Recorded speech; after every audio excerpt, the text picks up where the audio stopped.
Today I would like to discussing about program execution steps. These are classification into 4 steps. Step 1, creating source code to press the keyboard on F2 to save. Next, step 4, compile source code, press to save keyboard Alt plus F9. Step 4, run executable code to press keyboard using Alt plus F9. Step 4, check result to press keyboard using Alt plus F5. First, the execution of C programming is done by in 4 simple steps. First, we will discussing about step 1 right now. Source code means writing a C program in high level language. High level language means user understandable language to write the program. English language, that is called high level language. After that we write the code, we should save the .c extension. .c extension means this is called source code. C program language, every source code file must be saved with .c extension. Next,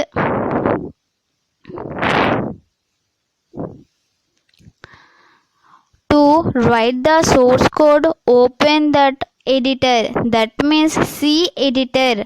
To write the program is called C editor. First, to create a new file and write the program and write the program to instructions, to follow the instructions, and next save the file .c extension. I will explain the above process practically in next video. After we calculate source code, our next step is to compile the source code. Explanation means our convert the high level language program to low level language. That means high level language is called English users understandable language. To convert the low level language program, that means mission level language program, is called binary code, zeros and ones. Why? Because the system can understand low level language only. That means mission level language, binary code, zeros and ones. To compile the source code, we use the command that is Alt plus F9. Next, after compilation of the program, we should execute the program. After these, we use the command that is Control plus F9. We need to execute the executable file to generate result. To run a C executable code in Turbo C, we use shortcut keys Alt plus F9. That means execute the program for is the command Alt plus F9. Next, if we want to see output of the program, we use the command Alt plus F9. After execution, the result in place the window is called user screen. To open user screen in Turbo C, we use shortcut key Alt plus F5. Next, on this diagram, I will explain briefly how the entire process will done. First one is source code. After compilation, the source code convert to object code, that means assembly language. Object code means which understand by the operating system, that means assembly language. After compilation, the linker adds header files our program, and then we can press Ctrl plus F9 to execute our program. Then the code will run by the CPU and process the output. It will display on user screen, that means command prompt, to display the output user screen. This is the entire process of C program execution process. Thank you. Today I would like to discussing about next topic, character set. What is the character set? C is its own vocabulary and grammar. అంటే దాని meaning C అనేది ఓన్గా vocabulary and grammar base అయి ఉంటుంది. The character that can be used to form words, numbers and expressions depends upon the computer on which the computer is run. అంటే character set మీదే words, numbers and expressions కూడా base అయి ఉంటాయి.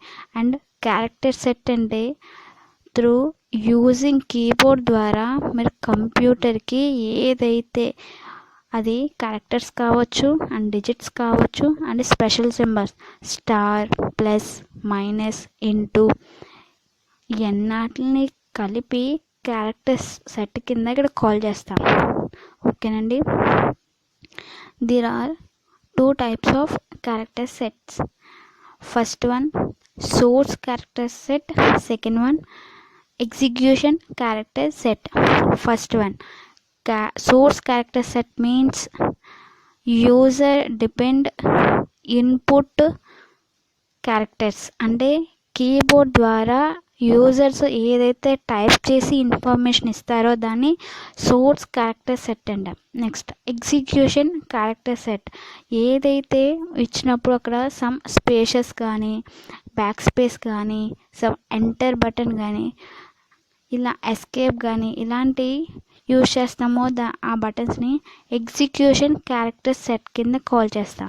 ఓకేనండి. First of all I will discussing about source character set.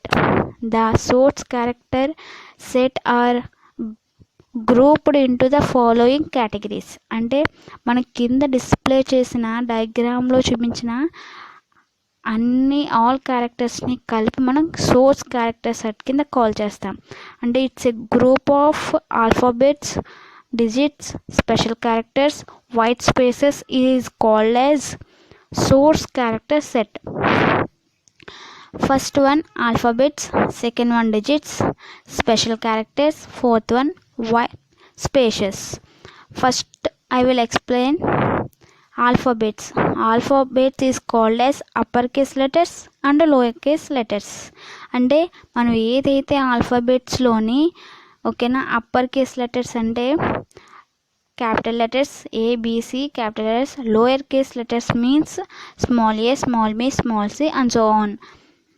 ఓకేనండి. అంటే C programming లాంగ్వేజ్లోనే ఆల్ఫాబెట్స్ని 2 types కింద 2 categories కింద డివైడ్ చేశారు. First one upper case letters. So this is the upper case letters. So మనం ఏదైతే టేబుల్ ఫార్మేట్లో డిస్ప్లే చేసిందో so I will explain alphabets. అంటే ఫర్ ఎగ్జాంపుల్ ఈ అప్పర్ కేస్ లెటర్స్ని, లోవర్ కేస్ లెటర్స్ని ఆస్కీ కోడ్స్ని బేస్ చేసి కీబోర్డ్ని డిఫైన్ చేశారండి. అంటే మనం ఏదైతే క్యాపిటల్ ఏ అని టైప్ చేస్తామో కీబోర్డ్ యూజ్ చేసి డెస్క్టాప్ మీద, సో అది కంప్యూటర్ అనేది ఆస్కీ కోడ్లోకి ఓకేనా అండర్స్టాండ్ చేసుకుంటుంది. అంటే మనకి ఏదైతే మిషన్ లెవెల్స్ లాంగ్వేజ్లో కంప్యూటర్ అండర్స్టాండ్ చేసుకుంటుందో దాన్ని ఆస్కీ కోడ్ని బేస్ చేసుకుని మాత్రమే ఆల్ఫాబెట్స్ కావచ్చు, డిజిట్స్ కావచ్చు, స్పెషల్ సింబల్స్ కావచ్చు ఆ కోడ్ ఫార్మేట్లోకి ట్రాన్స్లేట్ అవుతుంది. అంటే కంప్యూటర్ అనేది ఆస్కీ కోడ్లోకి అంటే దట్ మీన్స్ ఆస్కీ వాల్యూస్ని బేస్ చేసుకుంటుంది. అంటే మనం ఎప్పుడైతే క్యాపిటల్ ఏ అని టైప్ చేస్తామో అది కంప్యూటర్లో 65 కింద ఓకేనా అండర్స్టాండ్ చేసుకుంటుంది. అంటే 65 మీన్స్ క్యాపిటల్ ఏ అని అది అండర్స్టాండ్ చేసుకుంటుంది అండి. That means Aashiqui values American standard code interface information value. ఓకేనండి. సో ఆ వాల్యూని బేస్ చేసుకుని ఆల్ఫాబెట్స్ అనేవి మనము కీబోర్డ్ ద్వారా టైప్ చేస్తున్నాం. అంటే ఇప్పుడు కీబోర్డ్ని ఆస్కీ కోడ్ని బేస్ చేసుకుని డెవలప్ చేశారు. ఓకేనండి. అండ్ ఫర్ ఎగ్జాంపుల్ బి అంటే 66 ఆస్కీ వాల్యూ అని అక్కడ కంప్యూటర్ అర్థం చేసుకుంటుంది. ఎందుకంటే అది బైనరీ కోడ్ కదండి, మిషన్ లెవెల్ లాంగ్వేజ్ కదా. సో అందుకని ఒక్కొక్క ఆల్ఫాబెట్కి ఒక్కొక్క ఆస్కీ వాల్యూని ఇక్కడ డిఫైన్ చేసాం. అంటే 65 నుంచి 90th వాల్యూ వరకు కూడా ఆల్ఫాబెట్స్ని ఇక్కడ డిఫైన్ చేసాం. సో మనం ఆస్కీ వాల్యూస్ని బేస్ చేసుకుని అప్పర్ కేస్ లెటర్స్ని డిఫైన్ చేసాం. So this is the upper case letters. Next lower case letters, that means small a, small b, small c, small d and so on z. So ఇది మనం ఆస్కీ వాల్యూని 97, 98, 99 up to 120 Aashiqui value వరకు మనం define చేసాం. ఓకేనండి. So ఈ వాల్యూస్ని ఎందుకు డిఫైన్ చేసామంటే త్రూ కీబోర్డ్ అనేది ఆస్కీ కోడ్ని బేస్ చేసుకుని మాత్రమే డిజైన్ చేశారు. సో అందువల్ల మనం ఎప్పుడైతే capital a small A type చేస్తామో అప్పుడు దాన్ని యూజర్కి స్మాల్ ఏ అంటే స్మాల్ ఏ, సో అది కంప్యూటర్ బేస్ అయ్యి కీబోర్డ్ నుంచి డిస్ప్లే మీదకి 97 కింద డిస్ప్లే అవుతుందండి. So that is the Aashiqui code. Next digits. So digits అంటే 0 to 9 ఆల్ నెంబర్స్ డిజిట్స్. అంటే ఈ నెంబర్ ఫార్మేట్లోనే 100 వస్తుంది, 200 వస్తుంది, 300 వస్తుంది. అందుకని 0 to 9 వరకు డిస్ప్లే చేశారు. ఫర్ ఎగ్జాంపుల్ 10 అని అనుకున్నారనుకోండి, అంటే 1 యొక్క ఆస్కీ వాల్యూ 49, 0 యొక్క ఆస్కీ వాల్యూ 48. సో మనకు 10 యొక్క వాల్యూని మనం ఎంటర్ చేస్తే దాని యొక్క ఆస్కీ వాల్యూని ఆ విధంగా రిసీవ్ చేసుకుంటుంది. సో 0 to 9 యొక్క ఆస్కీ వాల్యూస్ 48 to 57. ఓకేనండి. సో ఇది డిజిట్స్ యొక్క Aashiqui format. Next special symbols. మనకి స్పెషల్ సింబల్స్ ఏవైతే ఉన్నాయో సో ఇవన్నట్లే స్పెషల్ క్యారెక్టర్స్ అన్నాం. ఇవి కీబోర్డ్లోనే ఇంక్లూడ్ అయి ఉంటాయి. సో దీని యొక్క ఆస్కీ వాల్యూ 32 నుంచి 43 వరకు ఇక్కడ స్పెషల్ క్యారెక్టర్ ఉంది. నెక్స్ట్ వచ్చేసి క్యారెక్టర్ రిప్రజెంటెడ్ అంటే క్యారెక్టర్ యొక్క నేమ్. మనం ఏదైతే స్పెషల్ క్యారెక్టర్ రాసామో దాని యొక్క name, explanation mark, double quotations, తర్వాత number sign, dollar sign. So ఇలాగా మనం ఏదైతే ప్లస్ అయితే plus sign and star, open braces, right braces, ఓకేనండి, యాంపర్సెంట్ అంటే అండర్ సింబల్, పర్సంటేజ్, ఇలా ఒక్కొక్క దానికి దాని యొక్క రిప్రజెంట్ అంటే దాని యొక్క నేమ్ అండి, స్పెషల్ క్యారెక్టర్ యొక్క నేమ్, దాని యొక్క ASCII value. So this is the special characters. ఓకేనండి. తర్వాత వచ్చేసి కాన్స్టెంట్స్ అంటే మీనింగ్ ఏంటంటే dot, minus, hash, double dot, less than, greater than, is equal to question mark. దాని యొక్క ఆస్కీ వాల్యూ 44 to 62. దాని యొక్క name comma, minus sign, period, slash, colon, semicolon. So దాని యొక్క నేమ్ అది. ఓకేనండి. So this is the special symbols. ఓకేనండి. Next ఇంకా @ ఓకేనండి అంటే dollar symbol and open braces, hash, closing braces, cap and open curly braces, open ఓకేనా. Right braces and left braces అంటాం, దాన్ని కర్లీ బ్రేసెస్ అని కూడా మనం కాల్ చేయొచ్చు. తర్వాత వచ్చేసి ఓకేనండి left braces, right braces, vertical bar అంటే నిలువుగా. ఓకేనండి, అది యొక్క క్యారెక్టర్ సింబల్ అండ్ దాని యొక్క నేమ్ అండ్ సెంటర్లో వచ్చేసి ఆస్కీ వాల్యూ, అది 64 to 168. ఓకేనండి. So this is the Aashiqui value. Aashiqui value అంటే దట్ మీన్స్ మనం ఏదైతే కీబోర్డ్ని ఆస్కీ కోడ్ని బేస్ చేసుకుని వర్క్ అవుతుందో దాని యొక్క వాల్యూని ఇక్కడ రిప్రజెంట్ చేశారు. అది స్పెషల్ కోడ్స్ కావచ్చు, స్పెషల్ సింబల్స్ కావచ్చు, లోయర్ కేస్ కావచ్చు, అప్పర్ కేస్కి కావచ్చు. So this is the character set.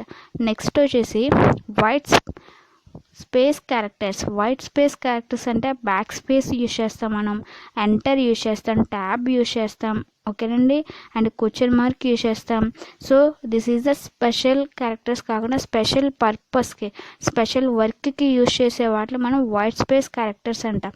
అలాగే ఇక్కడ #B అని ఇవ్వగానే బ్యాక్ స్పేస్ అంటే మనకి బ్యాక్ స్పేస్ అంటే ఫర్ ఎగ్జాంపుల్ మనకి డేటా అరేజ్ అవ్వడానికి బ్యాక్ స్పేస్ అనేది యూజ్ చేస్తున్నాం. నెక్స్ట్ డబుల్ హ్యాష్ అనేది బ్యాక్ స్లాష్ అంటే మనం ఏదైనా ఓన్ బ్యాక్ స్లాష్ యూజ్ చేసి రాయాలనుకుంటే సో ఇక్కడ స్పెషల్ కాన్స్టెంట్ అనేది యూజ్ చేస్తాం. నెక్స్ట్ #N మీకు ఆల్రెడీ సి ప్రోగ్రామింగ్ ఎక్స్ప్లెయిన్ చేసినప్పుడు చెప్పాను. #N అంటే ప్రింట్ఎఫ్ స్టేట్మెంట్లోని మీ యొక్క డీటెయిల్స్ అంటే మీ యొక్క నేమ్ని అండ్ దాని కింద అడ్రస్, దాని కింద phone number line by line enter అవ్వడానికి ప్రింట్ఎఫ్ స్టేట్మెంట్లోనే హ్యాష్ అనేది యూజ్ చేస్తారు అని. సో ఇక్కడ హ్యాష్ అనేది మీనింగ్ ఏంటంటే న్యూ లైన్ అంటే నెక్స్ట్ లైన్కి ఫార్వర్డ్ అవ్వడానికి కర్సర్ యూజ్ చేసేది #N.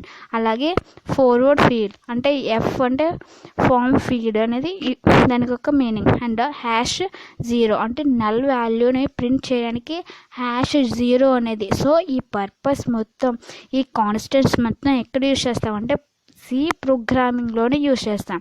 ఓకేనండి. So this is the white space characters. Next వచ్చేసి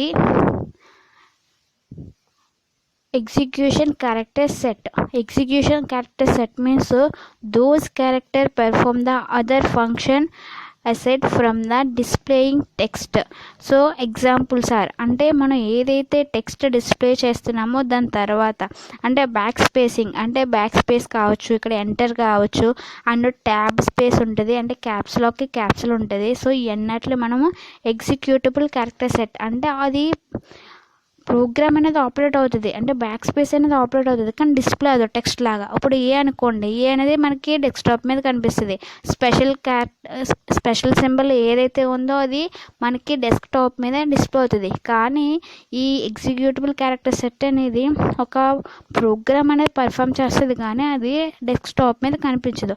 అంటే ఫర్ ఎగ్జాంపుల్ మీకు ఏదైతే టెక్స్ట్ రాసారో అది అరేజ్ అవ్వడానికి బ్యాక్ స్పేస్ అనేది యూజ్ చేస్తారు. నెక్స్ట్ ఎంటర్ అనేది నెక్స్ట్ లైన్కి ఫార్వర్డ్ అవ్వడానికి, కర్సర్ అనేది ఫస్ట్ లైన్లోంచి సెకండ్ లైన్కి ఎంటర్ అవ్వడానికి ఎంటర్ అనే బటన్ని మీరు యూజ్ చేస్తారు. అదే moving to a new line అంటే దాని మీనింగ్ ఏంటంటే ఎంటర్ బటన్ ప్రెస్ చేయగానే ఫస్ట్ లైన్లోంచి సెకండ్ లైన్కి కర్సర్ అనేది మూవ్ అవుతుంది. So that is the execution character set. These are used to output statements. Just అది పర్ఫార్మెన్స్ అనేది ఉంటుంది తప్ప అది దాని యొక్క డిస్ప్లే మాత్రం కనిపించదు. Execution character set are always represented by the combinations of // following a character. అంటే ఈ ఎగ్జిక్యూషన్ క్యారెక్టర్ సెట్ అనేది కంపల్సరీగా // ఉండి దానికి ఒక క్యారెక్టర్ని యాడ్ చేసి ఉంటే దాన్ని ఎగ్జిక్యూషన్ క్యారెక్టర్ సెట్ కింద కాల్ చేస్తారు. These characters combinations are escape sequence అని కాల్ చేస్తారు. సో మనం ఎప్పుడైతే // పక్కన క్యారెక్టర్ యూజ్ చేసామో దాన్ని ఎస్కేప్ సీక్వెన్సెస్ అని కాల్ చేస్తాం. So this is the escape sequences. అంటే ఎస్కేప్ సీక్వెన్సెస్ అంటే చూడండి ఇక్కడ escape sequences ASCII value character represent. ఇక్కడ చూడండి ఎస్కేప్ సీక్వెన్స్లో ఫస్ట్ వాల్యూ #0 అంటే దాని యొక్క ఎస్కే వాల్యూ 00. సో దాన్ని ఎలా రిప్రజెంట్ చేస్తారంటే నల్ వాల్యూ కింద రిప్రజెంట్ చేస్తారు. ఇది ఆల్రెడీ క్యారెక్టర్ సెట్లో వచ్చింది.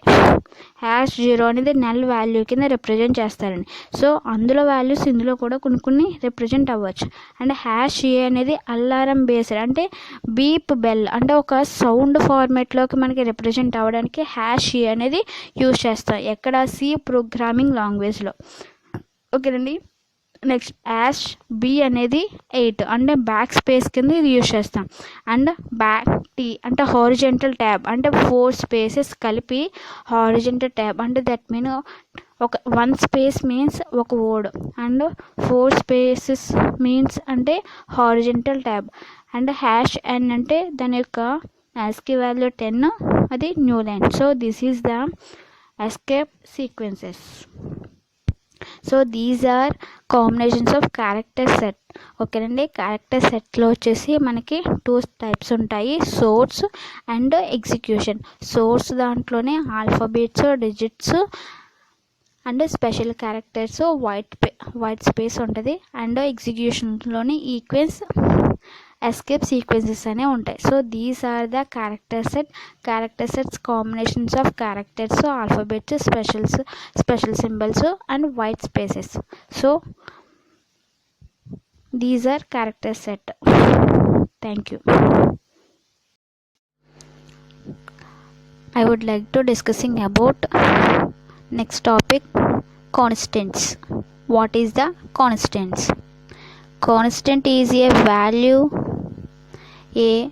that cannot change during the execution of the program. So already previous video lo discuss చేసుకున్నాం కాన్స్టెంట్ అంటే. So constant is a value that cannot change during the execution of the program. ఏ value అయితే కాన్స్టెంట్గా execution starting నుంచి after execution వరకు కాన్స్టెంట్గా value ఉంటుందో ఆ వాల్యూని కాన్స్టెంట్ వాల్యూ అంటాం. ఫర్ ఎగ్జాంపుల్ మ్యాథమెటిక్స్లోని పై వాల్యూ 22/7 అనేది constant value that cannot change the users. So fixed value. So that is called constant. Like variables constants have data types. So constant యొక్క syntax. కాన్స్టెంట్కి first మనము syntax అనేది CONST const అని రాసి data type, variable name. Data type already తెలుసు, variable name. Data type అంటే integer, float, క్యార్, double ఏదైనా data type ఇచ్చుకోవచ్చు. Next variable name కింద ఆర్ ఇలా కూడా రాసుకోవచ్చు. Data type, constant, variable name. So variable declaration అనేది కాన్స్టెంట్స్ని యూజ్ చేసినప్పుడు అంటే ఫిక్స్డ్ వాల్యూని ప్రింట్ చేయాలి అనుకున్నప్పుడు ప్రోగ్రాంలోని to using syntax data type, constant, variable name or constant, data type and variable name. So కింద you can also define as follows. కింద ఎలా డిఫైన్ చేస్తే చూడండి, డిఫైన్ పై వాల్యూ ఆల్రెడీ చెప్పాను 22/7 అంటే 3.14. So this is the fixed value of the mathematical functions. So ఇలాంటి వాల్యూస్ని print చేయాలి అనుకున్నప్పుడు నేను కాన్స్టెంట్స్ అనేవి యూజ్ చేస్తాను.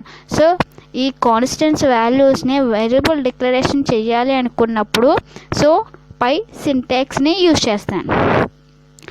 Next this is the constant of the variables. Types of constants. So these are classified into 4 types.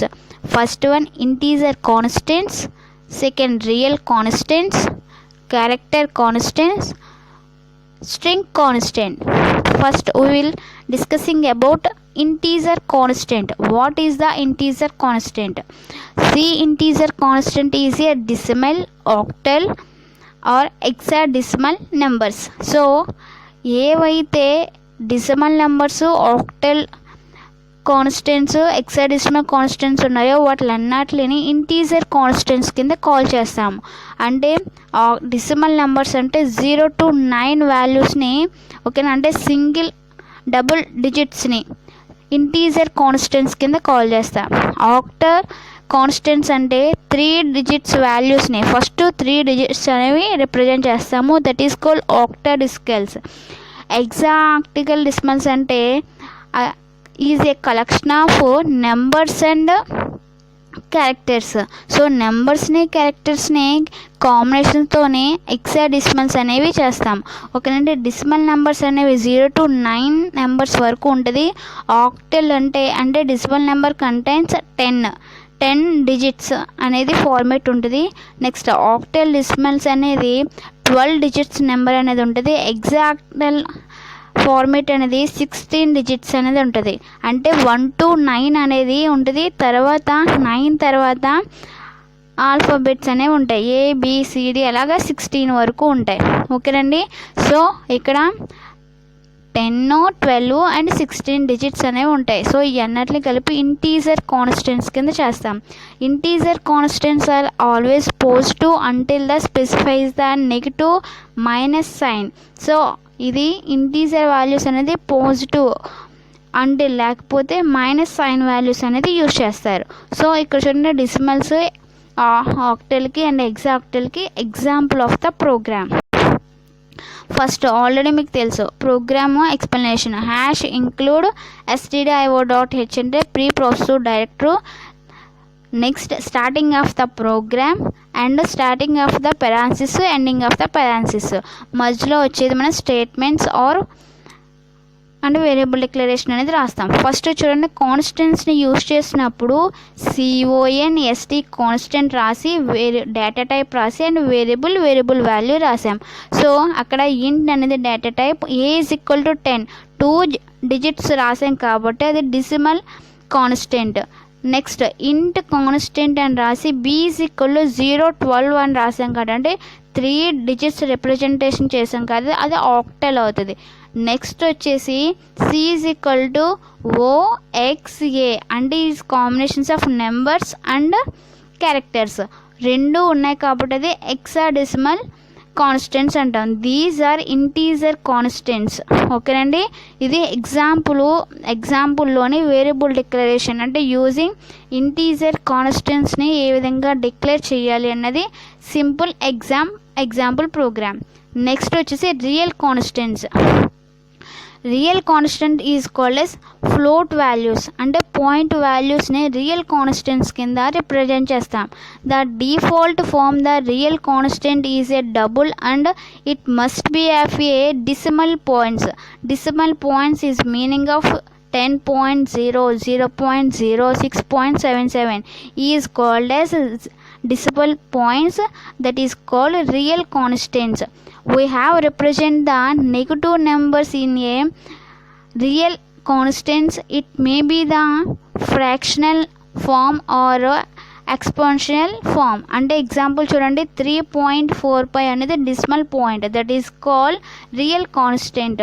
ఇక్కడ చూడండి negative number is a real constant అన్నా అంటే -2.58 అనేది కూడా రియల్ కాన్స్టెంట్ అవుతుంది. సో ఏవైతే డెసిమల్ పాయింట్స్ కింద రిప్రజెంట్ చేస్తామో వాటిని మనము రియల్ కాన్స్టెంట్స్ అంటాం. ఓకేనండి. సో కింద రిప్రజెంటేషన్ 0 అనేది మనం 0.0 కింద తీసుకుంటుంది. ఎప్పుడైతే మనం డెసిమల్ పాయింట్స్ ఇస్తామో అది రియల్ కాన్స్టెంట్స్లో ఆ డేటా టైప్ వచ్చేసి డబుల్ డేటా టైప్ అనేది ఇస్తాము. సో కింద మళ్ళీ double data type 6.77. So these are example of the real constants using the decimal points. Next constants వచ్చేసి క్యారెక్టర్ కాన్స్టెంట్స్ అంటే single digits. Character constants must be enclose with the single quotation. మనం ఏదైతే single క్యారెక్టర్ని print చేయాలి అనుకున్నప్పుడు single quotations అనేవి represent చేస్తాం. ఇక్కడ చూడండి ఆల్రెడీ మనకి ఇక్కడ సింబల్ అని చెప్పి సింగిల్ కొటేషన్లో #A అనేది ఉంది. we use escape character along with the characters. అంటే ఇక్కడ ఏదైతే ఎస్కేప్ క్యారెక్టర్ అనేది యూజ్ చేస్తామో దానికి హ్యాష్ అనేది యూజ్ చేసి మాత్రమే మనము సింగిల్ క్యారెక్టర్ని డిస్ప్లే చేస్తాం. ఓకేనండి. ఇక్కడ ఆస్కీ క్యారెక్టర్స్ అంటే అలెట్ అనేది రాయాలి అనుకుంటే #L అండ్ నల్ క్యారెక్టర్ని రాయాలి అనుకున్నప్పుడు #0. ఇది నెక్స్ట్ బ్యాక్ స్పేస్ చెయ్యాలి అనుకున్నప్పుడు #B అని కీబోర్డ్లో టైప్ చేయగానే మనకి అది బ్యాక్ స్పేస్ కింద రిప్రజెంట్ అవుతుంది యూజింగ్ సి ప్రోగ్రామింగ్ లాంగ్వేజ్లో. అండ్ న్యూ లైన్కి ఆల్రెడీ మీకు ఎక్స్ప్లెయిన్ చేశాను, హారిజంటల్ లైన్కి న్యూ లైన్కి ప్రీవియస్ వీడియోలో already I will explain. #N అనగానే నెక్స్ట్ లైన్కి కర్సర్ అనేది మూవ్ అవుతుంది. హారిజంటల్ ట్యాబ్ అనేది #T అంటే 4 వర్డ్స్ ఆఫ్ స్పేసెస్కి మనకి ట్యాబ్ అనేది కర్సర్ అనేది మూవ్ అవ్వాలి అంటే మనకి #హారిజంటల్ ట్యాబ్ అనేది యూజ్ చేస్తాం. These are the character constants. Next వచ్చేసి string constant. We are using the sequential characters enclosed with the double quotations. ఏదైతే మనం స్ట్రింగ్ క్యారెక్టర్స్ని యూజ్ చేస్తామో దానికి డబుల్ కొటేషన్స్ రిప్రజెంట్ చేసి స్ట్రింగ్ అనేది కాన్స్టెంట్ని రిప్రజెంట్ చేస్తాం. String constant is called as a words. అంటే నెంబర్ ఆఫ్ సింగిల్ క్యారెక్టర్ని రిప్రజెంట్ చేయాలంటే క్యార్ అనేది యూజ్ చేస్తాం కదా, అలా కాకుండా నేమ్ అనేది మనం ప్రింట్ చేయాలి అనుకున్నప్పుడు స్ట్రింగ్ అనే కాన్స్టెంట్స్ని ఇక్కడ కాల్ చేస్తాం. ఎగ్జాంపుల్ చూడండి, డబుల్ కొటేషన్స్ పెట్టాము కానీ మధ్యలో ఏమీ రాయలేదు, అలా రాయకుండా రిప్రజెంట్ చేస్తే దాన్ని నల్ స్ట్రింగ్ అంటాము. Is called as null string. Next వచ్చేసి డబుల్ కొటేషన్స్లోనే ప్రోగ్రామింగ్ 9 అని రాసాము, ఇందులోని ఫుల్ స్ట్రింగ్ విత్ 12 క్యారెక్టర్స్ రాసాము. అంటే స్ట్రింగ్ మీనింగ్ ఏంటంటే number of characters is called as string constant. ఎప్పుడైతే మనము ప్రోగ్రామింగ్ 9 అని రాసామో డబుల్ కొటేషన్స్లోనే దాన్ని ఒక స్ట్రింగ్ కింద క్యాలిక్యులేట్ చేస్తాం. అందులో ఎన్ని క్యారెక్టర్స్ ఉన్నాయంట, it's represented by the 12 characters. Next welcome అని రాసాం డబుల్ కొటేషన్స్లో. సో ఇది these one of the string characters, ఇందులోనే 8 క్యారెక్టర్స్ అనేది రిప్రజెంట్ అయ్యి ఉంది. ఓకేనండి. So these are the constants of the C programming language. ఓకేనండి, థ్యాంక్ యూ.